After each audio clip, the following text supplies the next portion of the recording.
Jawa Tengah menjadi salah satu daerah dengan kasus COVID-19 tertinggi yang akan menggelar pilkada di 21 wilayah kabupaten kota. Bagaimana Jawa Tengah menghadapi hajatan politik di tengah masa pandemi ini? Saya sudah terhubung dengan Gubernur Jawa Tengah, Ganjar Pranowo. Selamat malam, Mas Ganjar.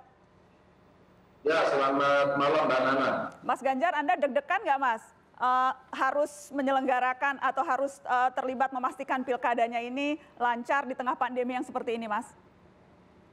Enggak, tergantung saya lagi ada di mana di Jawa Tengah. Kalau saya ada di zona merah ya deg-degan, Mbak.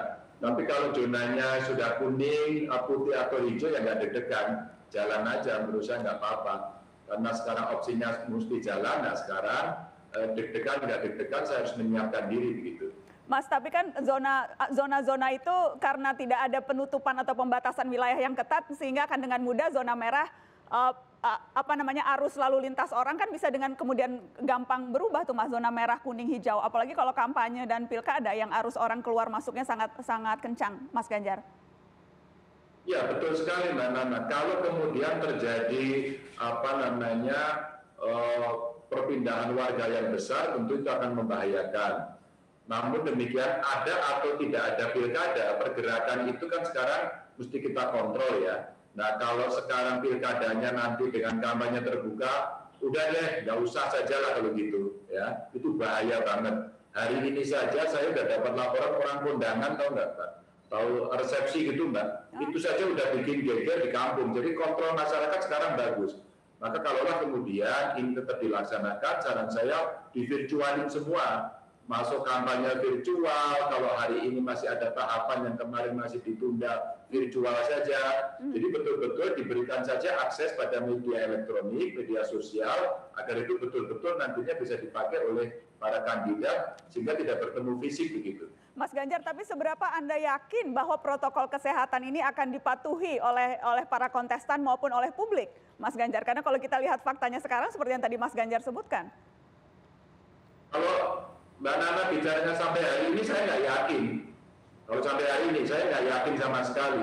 Lalu semua masih ngeyel aja kok. Tidak hanya soal cerita mau pilkada sama enggak, semuanya masih tingkat keneyelannya masih tinggi. Nah, kenapa sih kita harus ada operasi gabungan untuk menegakkan justisi? Itu karena tingkat keneyelannya yang masih tinggi. Nah, saya senang karena saya tadi komunikasi dengan beberapa teman di Jakarta, sudah ada pertemuan dengan partai politik dan partai politik setuju. Maka kemarin yang menyampaikan masukan kepada saya, Mas Ganjar tolong dong elitnya diomongin. Jadi elitnya tidak memancing untuk membuat kerumunan-kerumunan. Oke, dan kemarin kalau tidak salah ada pertemuan antara para sekjen-sekjen partai dan para sekjen partai sudah menyetujui. Maka kalau kemudian persetujuan itu betul-betul bisa dipindahkan, Mbak, ke elektronik, medianya, ke media sosial dan sebagainya, itu membuat saya ya deg-degan, tapi deg-degan wajar dengan heart rate yang tidak terlalu tinggi gitu. Baik, saya ingin ke Pak Diki yang ada di Australia saat ini, epidemiolog di Griffith University. Pak Diki, yang jelas keputusan sudah diambil, walaupun tadi kita dengar Pak Luhut mungkin saja akan ada perubahan kalau dilihat situasinya berbeda. Tapi menurut Anda, kalau kita bicara di titik ini dengan situasi pandemi saat ini dan pilkada yang di depan mata, apa yang harus betul-betul diantisipasi, Pak Diki? Pertama, saya ingin menegaskan dulu bahwa pandemi ini adalah hidup dan mati. Pandemi ini sangat serius. Kemudian, bila berbicara tadi masalah protokol kesehatan, itu dia harus berdiri kokoh di atas fondasi strategi testing, tracing, isolasi karantina yang optimal. Bila itu tidak di atas itu, tidak kokoh, protokol itu tidak efektif. Ini yang harus difahami oleh para pengambil kebijakan di Republik ini. Sehingga artinya antisipasi yang harus dilakukan adalah ya perkuat fondasinya. Perkuat fondasinya sehingga kita bisa mendeteksi lebih awal, memastikan bahwa orang-orang yang terlibat dalam pelaksanaan ini maupun secara umum situasi di wilayah di Indonesia, tidak hanya di Jawa saja, itu terkendali dengan kita kuatkan, dengan kita perkuat testing, dan isolasi karantina itu. Jadi jangan melihat bahwa protokol tapi mengabaikan, melupakan fundamen dari protokol itu sendiri yang kita ketahui bahwa di Indonesia kondisinya belum optimal. Begitu, Mbak Nana. Baik, saya ingin ke Pak Yusuf kalau lagi. Pak JK, ya protokol kesehatan penting, tapi rasa-rasanya sekarang semua hal digeneralisir dengan yang penting protokol kesehatan, yang penting protokol kesehatan. Sementara kita tahu seperti yang tadi disampaikan oleh Pak Diki, fundamentalnya soal 3T itu, tracing, tes, tracing, dan treatment itu juga belum optimal dilakukan, Pak JK. Ya, inilah pertaruhan. Jadi inti daripada ini satu pertaruhan keyakinan dan juga upaya. Tentu kalau pemerintah dan DPR sudah putuskan Desember, ya pertaruhannya ialah melaksanakan tadi itu. Nah, pertaruhan itu memang risikonya kesehatan masyarakat. Apalagi saya ingin juga tambahkan, Desember itu dua puncak di situ Desember. Puncak musim hujan, puncak daripada pandemi. Kan semua memperkirakan mungkin juga dari Bapak itu bahwa September, Oktober pasti naik sampai Desember. Jadi dua puncak nanti dihadapi di Desember itu.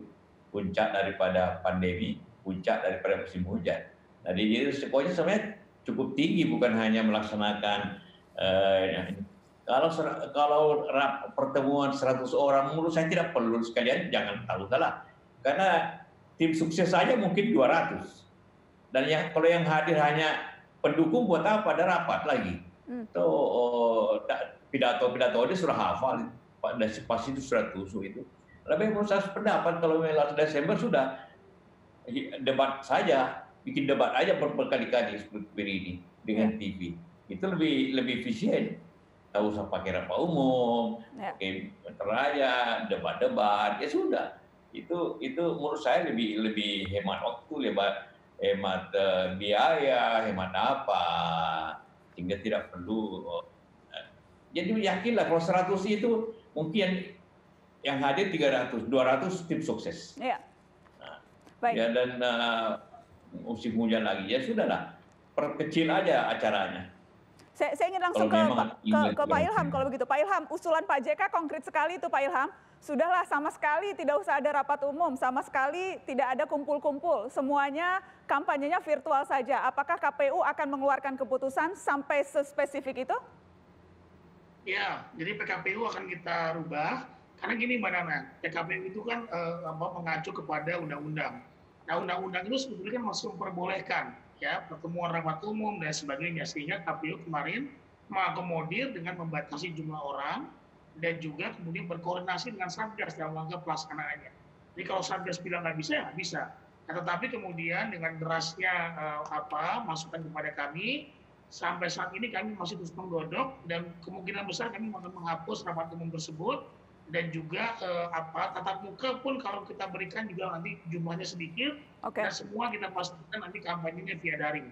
Tetapi tentu untuk daerah-daerah tertentu yang kemudian fasilitas sinyalnya tidak memungkinkan atau internetnya tidak ada, tentu kita harus melihat juga ya. Jadi pilkada ini kan tidak hanya di Jawa, tidak hanya di Sumatera, tapi juga ada di Pulau Timur di sana gitu ya, di daerah-daerah timur. Jadi tentu saja kita harus mengakomodir itu. Nah, tinggal kemudian tentukan berapa orang dan bagaimana koordinasi kita dengan kepolisian dan pemerintah daerah. Baik, terima kasih Pak Ilham Saputra sudah bergabung di Mata Najwa. Menarik juga tadi usul Pak JK, kalau begitu debat saja terus begitu. Jadi betul-betul publik bisa menilai kapasitas dan juga bisa menilai apa yang ditawarkan.